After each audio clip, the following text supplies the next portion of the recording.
दूसरे पे हृदय पे हाथ रखो, एक दूसरे के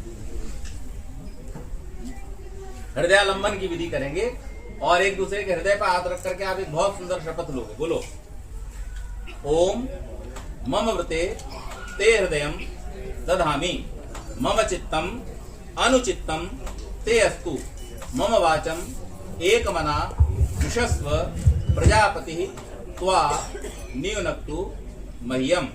ओम यदेतत् हृदयम तव तदस्तु हृदयम मम, यदिदं हृदयम मम तदस्तु हृदयम तव।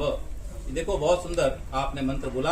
आतराधक ने आपने एक दूसरे के हृदय का स्पर्श करते हुए कहा है कि आज तक जो कुछ भी योजनाएं आप बनाते थे अपने जीवन में, उसका सेंटर कौन होता था?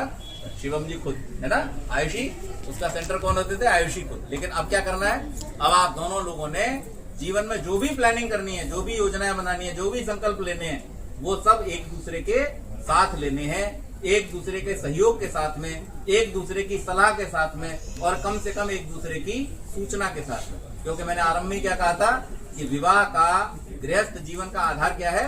विश्वास। और जब ये विश्वास दृढ़ होता है तो प्रेम भी दृढ़ होता जाता है। विश्वास नहीं होगा तो प्रेम भी नहीं होगा।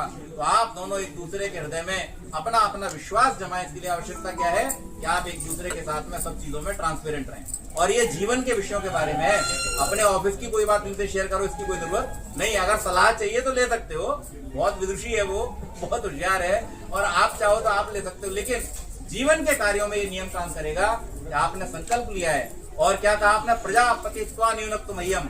आपने एक शपथ ली है यहाँ पर इस अग्नि वेदी के सामने। आपने कहा है प्रजापति अर्थात परमात्मा ने आपको एक दूसरे के लिए आज नियुक्त किया है।